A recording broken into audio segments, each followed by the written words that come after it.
Hello दोस्तों, नमस्कार। स्वागत है आपका सोनी एजुकेशन चैनल में। दोस्तों, आज हम पढ़ने वाले हैं कक्षा 9वीं आरबीएससी बुक राजस्थान का स्वतंत्रता आंदोलन एवं शौर्य परंपरा जो बुक है उसका चैप्टर 3 राजस्थान के प्रमुख किसान आंदोलन। इसके पहले 2 चैप्टर कंप्लीट हो चुके हैं। अगर आपने नहीं देखे हैं तो आप प्ले लिस्ट में जाकर देख सकते हैं। तो अध्याय 3 राजस्थान के प्रमुख किसान आंदोलन। पहला प्रश्न है, बिजोलिया वर्तमान में किस जिले में स्थित हैं? तो बिजोलिया भीलवाड़ा जिले में स्थित हैं। नेक्स्ट है, बिजोलिया किस राज्य में प्रथम श्रेणी का ठिकाना था? तो बिजोलिया मेवाड़ राज्य में प्रथम श्रेणी का ठिकाना था। बिजोलिया में किसान अधिकांश किस जाति के थे? तो धाकड़ जाति के थे। अगला प्रश्न है, किसकी मृत्यु के बाद बिजोलिया ठिकाने के जागीरदारों व किसानों के संबंधों में विभिन्न कारणों से कटुता आई? यानी कि 1894 में राव गोविंददास की मृत्यु के पश्चात बिजोलिया ठिकाने के जागीरदार व किसानों दोनों के संबंधों में कड़वाहट पैदा होने लगी। राव गोविंददास की जैसे ही मृत्यु हुई, मृत्यु के बाद बिजोलिया ठिकाने के जागीरदारों व किसानों के संबंधों में कटुता आने के कारण बिजोलिया किसान आंदोलन प्रारंभ हुआ। बिजोलिया किसान आंदोलन का अध्ययन कितने भागों में किया गया है? ये जा सकता है कि जगह गया कर लेना, किया गया है ना। तो 3 भागों में किया गया है। अब ये 3 भाग कौन कौन से हैं ये भी हम देखेंगे। प्रथम चरण 1897 से 1915, द्वितीय चरण 1915 से 1923, तृतीय है 1923 से 1941। देखिए, हर बुक में अलग अलग मिलेगा आपको। तृतीय चरण 1927 से भी मैंने देखा है कई जगह, लेकिन अगर मैं आरबीएससी बुक की बात करूँ तो बुक के हिसाब से जो मैंने देखा है मैंने वही लिखा है, क्योंकि हम उसी पे आधारित क्वेश्चन बना रहे हैं तो उसी के अनुसार हम चलेंगे। नेक्स्ट है, बिजोलिया आंदोलन के प्रथम चरण का नेतृत्व किसके द्वारा किया गया? मुख्य रूप से साधु सीताराम दास व स्थानीय लोगों द्वारा। अगला प्रश्न है, बिजोलिया आंदोलन के द्वितीय चरण का नेतृत्व विजय सिंह पथिक के द्वारा किया गया था। वैसे भी विजय सिंह पथिक ही आएगा ऑप्शन में, लेकिन हट के अगर देखा जाए तो राष्ट्रीय स्तर के योग्य अनुभवी व्यक्तियों के द्वारा भी किया गया, लेकिन मुख्य थे विजय सिंह पथिक। बिजोलिया आंदोलन के तृतीय चरण का नेतृत्व किसके द्वारा किया गया? माणिक्यलाल वर्मा। अब प्रथम चरण की हम बात करेंगे। बिजोलिया आंदोलन का जो प्रथम चरण है उसके अंतर्गत क्वेश्चन देखेंगे। राव कृष्ण सिंह द्वारा बिजोलिया अंचल में एक नया कर कौन सा और कब लगाया गया? तो चौवरी कर 1903 में लगाया गया। राव कृष्ण सिंह के द्वारा लगाए गए कर के अनुसार लड़की के विवाह के अवसर पर हर व्यक्ति को कितने रुपए ठिकाने में जमा करवाने पड़ते थे? तो 13 रुपये जमा करवाने पड़ते थे और कुछ साक्ष्यों में 5 रुपये भी लिखे हुए हैं। तो इसका अर्थ क्या हुआ कि आपको ये दोनों ही आंसर याद करने पड़ेंगे, 13 रुपये और 5 रुपये। दोनों में से अगर जो ऑप्शन में आए उसमें आप टिक कर देना। राव कृष्ण सिंह का देहांत कब हुआ? 1906 में, लेकिन यह निसंतान ही इनकी मृत्यु हुई थी, इनके कोई संतान नहीं थी। अब राव कृष्ण सिंह के स्थान पर बिजोली का स्वामी कौन बना? अब राव कृष्ण सिंह की तो मृत्यु हो चुकी थी, निसंतान थे, तो उनका कोई उत्तराधिकारी भी नहीं था, इसलिए उनकी जगह कौन बिजोलिया का स्वामी बना? राव कृष्ण सिंह के निकट का समधी राव पृथ्वी सिंह। किस राज्य के द्वारा पृथ्वी सिंह ने नए जागीरदार से तलवार बंधाई के रूप में ली गई रकम का भार जनता पर डाला? मेवाड़ राज्य से उन्होंने तलवार बंधाई के रूप में रकम ली थी, जिसका भार उन्होंने किस पर डाला? जनता पर डाला। नेक्स्ट क्वेश्चन है, बिजोलिया के किसान नेता को बिजोलिया ठिकाने के पुस्तकालय से सेवा मुक्त कब किया गया? यानी कि बिजोलिया के किसान नेता जो थे उन्हें बिजोलिया ठिकाने से सेवा मुक्त मतलब किस नेता को किया गया था? तो साधु सीताराम दास को मुक्त कर दिया गया था, है ना। नेक्स्ट है, राव पृथ्वी सिंह का देहांत कब हुआ? तो राव पृथ्वी सिंह का देहांत 1914 में हुआ। राव पृथ्वी सिंह के पुत्र केसरी सिंह के अल्पवयस्क होने के कारण जागीरी प्रशासन किसके नियंत्रण में गया? तो कोर्ट ऑफ वार्ड्स महाराणा के नियंत्रण में चला गया। नेक्स्ट है द्वितीय चरण 1915 से 23 तक। तो द्वितीय चरण के क्वेश्चन हम देखेंगे। विजय सिंह पथिक जो बिजोली आंदोलन का द्वितीय चरण का नेतृत्व कर रहे थे, इनका वास्तविक नाम भूप सिंह था। विजय सिंह पथिक बिजोलिया किसान आंदोलन में कब और कौन से चरण में जुड़े? 1916 में दूसरे चरण में जुड़े। बिजोलिया में विद्या प्रचारिणी सभा का गठन किसने किया? तो विजय सिंह पथिक ने किया था। माणिक्यलाल वर्मा कहाँ पर कर्मचारी के पद पर कार्यरत थे? बिजोलिया ठिकाने में कार्यरत थे। नेक्स्ट है माणिक्यलाल वर्मा ने किससे प्रभावित होकर बिजोलिया ठिकाने की नौकरी से अवकाश ले लिया?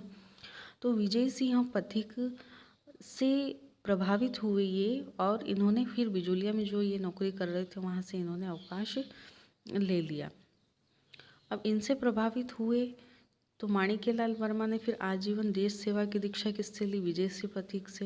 यानी कि इनसे प्रभावित हुए, नौकरी छोड़ी, और नौकरी छोड़ने के बाद इन्हीं से इन्होंने देश सेवा की दीक्षा ली। विजय सिंह पथिक किस क्षेत्र में अत्यधिक लोकप्रिय हुए? ऊपरमाल क्षेत्र में अत्यधिक लोकप्रिय हुए, यानी कि यहाँ के लोग इन्हें बहुत ही सम्मान, प्यार और स्नेह देते थे। ऊपरमाल क्षेत्र के लोग विजय सिंह पथिक को क्या कहकर संबोधित करते थे? तो महात्मा जी के नाम से संबोधित करते थे।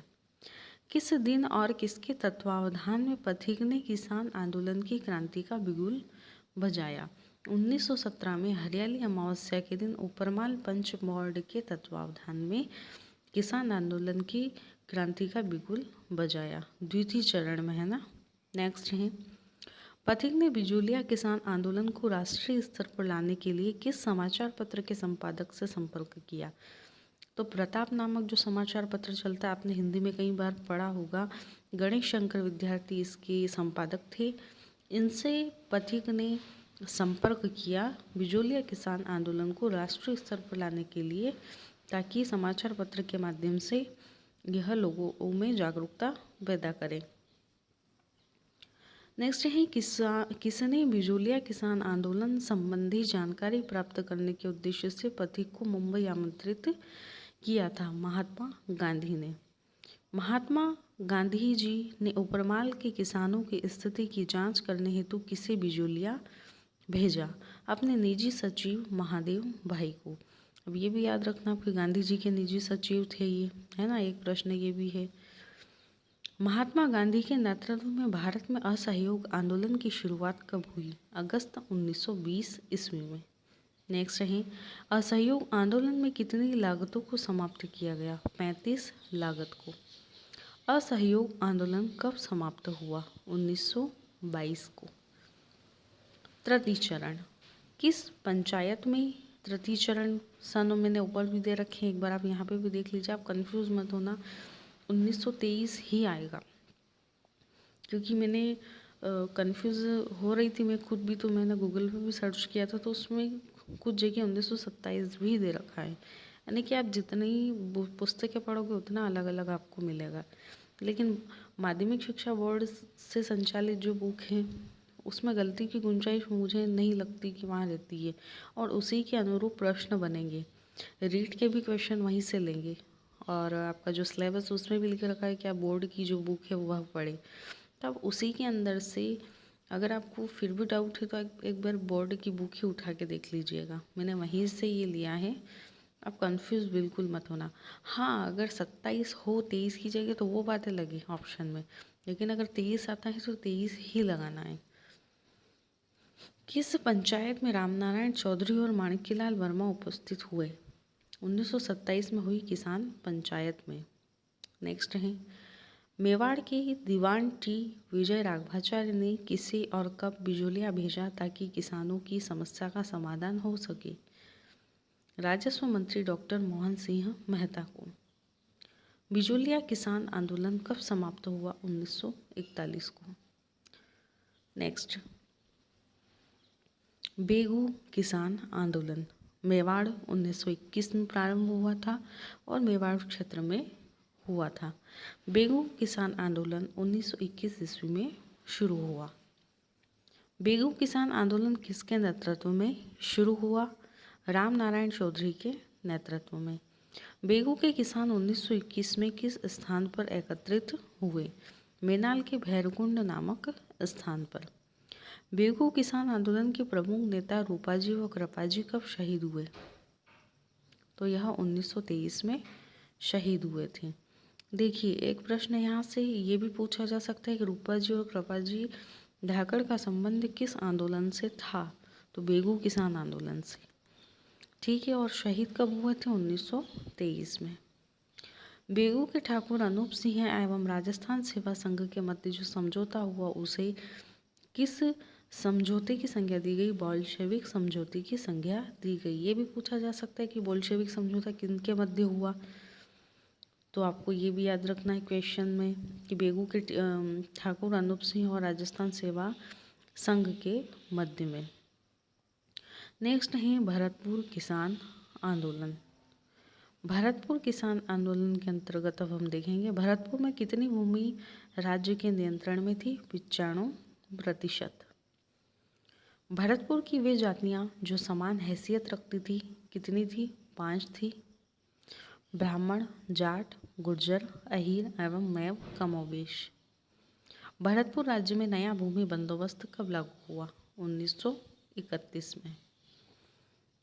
कब और किसके नेतृत्व में 500 किसान भरतपुर में एकत्रित हुए? 23 नवंबर 1931 को भोजी लंबरदार के नेतृत्व में। नेक्स्ट है भोजी लंबरदार को भारत राज्य के विरुद्ध भड़काऊ भाषण देने के कारण कब गिरफ्तार किया गया? भोजी लंबरदार को गिरफ्तार तो किया गया, लेकिन किसके विरुद्ध उन्होंने भड़काऊ भाषण दिया था?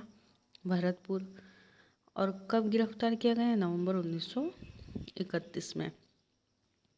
अब आ जाता है मेव किसान आंदोलन। अलवर भरतपुर क्षेत्र में मोहम्मद हादी ने कब और कौन सी संस्था को स्थापित कर मेव किसान आंदोलन को एक संगठित रूप दिया? 1932 में अंजुम खादिम उल इस्लाम नामक संस्था। देखिए, अंजुम खादिम उल इस्लाम नामक जो संस्था थी वह किसने स्थापित की थी? मोहम्मद हादी ने। ठीक है, कहाँ की थी? अलवर भरतपुर क्षेत्र में। कब? 1932 में। क्यों की थी? मेव किसान आंदोलन को संगठित करने के लिए। हो रहा है ना 3-4 क्वेश्चन यहीं से। तो आप इस तरीके से पढ़ाई कीजिए तो आपको ज़्यादा से ज़्यादा क्वेश्चन आपके माइंड में रहेंगे और याद भी अच्छे से हो जाएगा। तो अलवर भरतपुर क्षेत्र में की थी अंजुम खादिमुल इस्लाम नामक संस्था की स्थापना किसके द्वारा की गई? मोहम्मद हादी के द्वारा। क्यों की गई? मेव किसान आंदोलन को संगठित करने के लिए। कब की गई? 1932 में। ठीक है, अलवर के मेव किसान आंदोलन का नेतृत्व किसके द्वारा किया गया? तो गुड़गांव के चौधरी यासीन खान के द्वारा। अगला है राज्य सरकार ने मेवों को संतुष्ट करने के लिए राज्य काउंसिल में एक मुस्लिम सदस्य को सम्मिलित किया, यानी कि इनको संतुष्ट करने के लिए बहादुर काजी अजीजुद्दीन बिलग्रामी को सम्मिलित कर लिया था। कब? बिलग्रामी के मातहत। मातहत का मतलब अधीनस्थ, इनके अधीन, है ना। तो बिलग्रामी के अधीन मेव संकट की जांच हेतु एक विशेष समिति का गठन किया गया 1937 में। अलवर किसान आंदोलन एवं निमूचाना हत्याकांड 1921 से 25 तक चला। इसके क्वेश्चन देखेंगे। अलवर रियासत में जंगली सूअरों को अनाज खिलाकर कहाँ पर पाला जाता था? तो रोधों में पाला जाता था। नेक्स्ट है सूअरों की समस्या के निराकरण हेतु किसानों ने कब आंदोलन शुरू किया? तो 1921 में शुरू किया था। नेक्स्ट है अलवर में किस महाराजा ने लगान की दरों को बढ़ाया था? तो 1923-24 में अलवर महाराजा जयसिंह ने। अगला प्रश्न है महाराजा जयसिंह के द्वारा लगान की दरों में वृद्धि को लेकर लगभग 800 किसान विरोध स्वरूप कब और किस स्थान पर एकत्रित हुए? अब लगान की दरों में महाराजा जयसिंह ने वृद्धि तो की थी, तो इस वृद्धि को लेकर कितने किसान विरोध के रूप में खड़े हुए थे? लगभग 800 किसान। 14 मई 1925 को अलवर के नीमूचाना गांव में। अलवर किसान आंदोलन को किसने जलियांवाला बाग हत्याकांड से भी भयानक बताया है? वेरी आईएमपी महात्मा गांधी ने बताया तो है जलियांवाला बाग हत्याकांड, लेकिन किसे? अलवर किसान आंदोलन को। ओके, अलवर किसान आंदोलन कब समाप्त हुआ? 1925। नेक्स्ट, बूंदी राज्य में किसान आंदोलन, यह भी आपका चैप्टर चल रहा है ना। बूंदी किसान आंदोलन की शुरुआत का क्या कारण था? बेकार और ऊंची दरों पर लगान का कारण, यानी कि वृद्धि कर दी थी, इस कारण से बूंदी में किसान आंदोलन छिड़ा। बूंदी राज्य के किस क्षेत्र के किसानों ने और कब बूंदी प्रशासन के विरुद्ध आंदोलन की शुरुआत की? बरड़ क्षेत्र के किसानों ने अप्रैल 1922 को। बूंदी राज्य में किसानों पर हो रहे अत्याचार के विरोध में डाबी गांव में किसानों की एक सभा का आयोजन कब हुआ? तो बूंदी राज्यों में किसानों पर अत्याचार हो रहे, तो डाबी में एक सभा का आयोजन कब हुआ था? 2 अप्रैल 1923 को। बूंदी किसान आंदोलन का नेतृत्व किसके द्वारा किया गया? राजस्थान सेवा संघ के कर्मठ कार्यकर्ता नैनूराम के द्वारा। नानक भील और देवलाल गुर्जर किस आंदोलन में शहीद हुए? बूंदी किसान आंदोलन में। अगला प्रश्न है, बूंदी किसान आंदोलन का अंत कब हुआ? 1923 ईस्वी के अंत तक। बूंदी किसान आंदोलन दोबारा से किस क्षेत्र में चालू हुआ?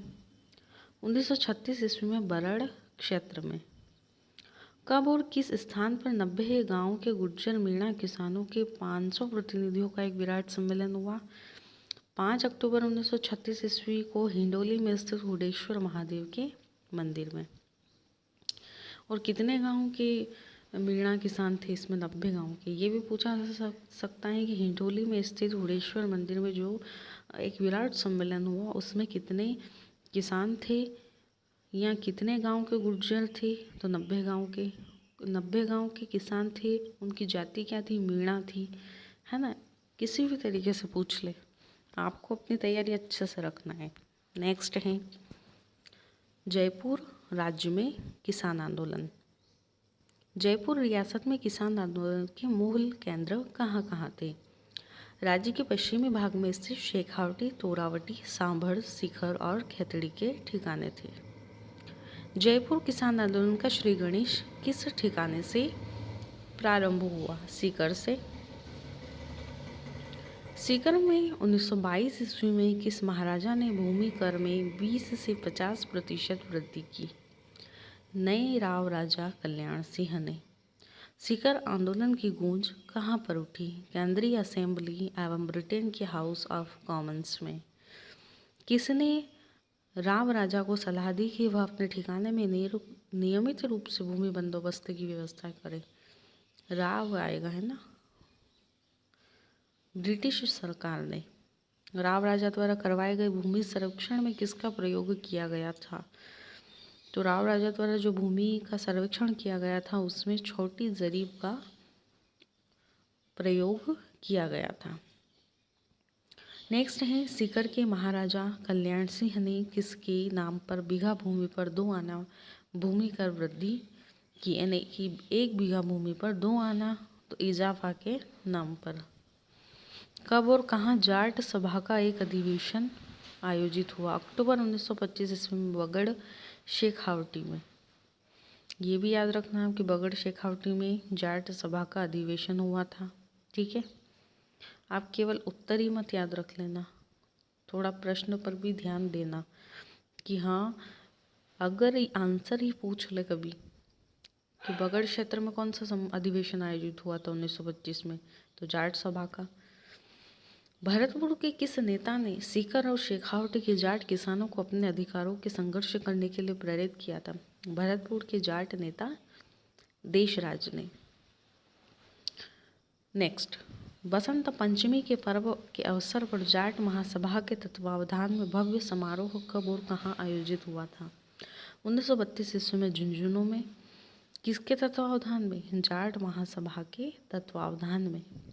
नेक्स्ट, बसंत पंचमी के अवसर पर झुंझुनू में जाट महासभा के तत्वावधान में जो भव्य समारोह का आयोजन हुआ था, उसमें कितने किसानों ने भाग लिया था? 60,000 किसानों ने भाग लिया था। अगला प्रश्न, जाटों को संगठित करने के उद्देश्य से देश राजा ने पलथाना में एक सभा का आयोजन कब किया? सितंबर 1933 को। अगला प्रश्न है, पलथाना में हुई सभा में क्या निर्णय लिया गया? सीकर में एक महायज्ञ करने का निर्णय लिया गया था, लेकिन इसमें वहाँ के जो राजा थे उन्होंने मना कर दिया था।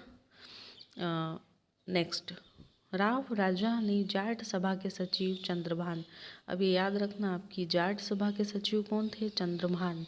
ठीक है, एक प्रश्न तो यही आ रहा आपका प्रश्न के अंदर ही। तो गिरफ्तार कर कितने समय जेल तथा कितने जुर्माने का दंड दिया था? 6 सप्ताह की जेल तथा 51 रुपये का जुर्माना। कहाँ और किसके द्वारा किसान महिलाओं के साथ किए गए दुर्व्यवहार के विरोध में 25 अप्रैल 1934 ईस्वी को जाट महिलाओं द्वारा एक सम्मेलन आयोजित किया गया? सीहोर के ठाकुर मानसिंह द्वारा सोतिया का बास नामक गांव जो है वहाँ किसानों के साथ दुर्व्यवहार किया गया था और इसके ही विरोध में 25 अप्रैल 1934 को एक सम्मेलन आयोजित किया गया था, जिसमें 10,000 स्त्रियों ने भाग लिया था। देखिए, एक तो जाट महिलाओं द्वारा सम्मेलन किया गया कब? 25 अप्रैल 1934 को। किसके विरोध में किया गया था? सीहोर के ठाकुर मानसिंह द्वारा सोतिया का बास नामक गांव में किया गया था। सीहोर के ठाकुर मानसिंह द्वारा किसान महिलाओं के साथ किए गए दुर्व्यवहार में जो सम्मेलन आयोजित हुआ था, उसमें किसने अध्यक्षता की थी? किशोरी देवी ने। ठीक है,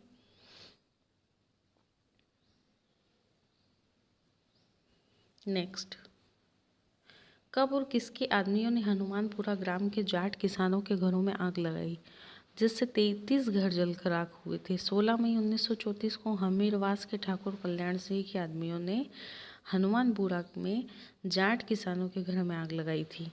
शेखावटी जाट किसान पंचायत की तरफ से कब और किसको एक मांग पत्र प्रेषित किया गया था और प्रार्थना की थी कि जागीरदारों के आतंक से उन्हें मुक्त कराए? शेखावटी जाट किसानों की तरफ से। ठीक है, 9 अक्टूबर 1934 को जयपुर महाराजा को। जयपुर किसान आंदोलन में सीकर व शेखावटी के दीर्घकालीन किसान आंदोलन का अंत किसके नेतृत्व में लोकप्रिय सरकार के गठन हो जाने के साथ हुआ? मार्च 1947 ईस्वी में जयपुर में हीरालाल शास्त्री के नेतृत्व में। किसने खैर खालसा क्षेत्र में भूमि बंदोबस्त करवाने की व्यवस्था की? राजस्व मंत्री टीकाराम पालीवाल ने। अब आ जाता है मारवाड़ किसान आंदोलन। मारवाड़ लोक परिषद की स्थापना कब हुई? मई 1934। लोक परिषद के कार्यकर्ताओं ने चंद्रावल गांव में उत्तरदायी शासन दिवस मनाने का निर्णय कब लिया? 28 मार्च 1942 को। देखिए, ये था मारवाड़। तो मारवाड़ किसान आंदोलन के अंतर्गत जो लोक परिषद के कार्यकर्ता थे, उन्होंने चंद्रावल गांव में उत्तरदायी शासन दिवस मनाने का निर्णय 28 मार्च 1942 को लिया।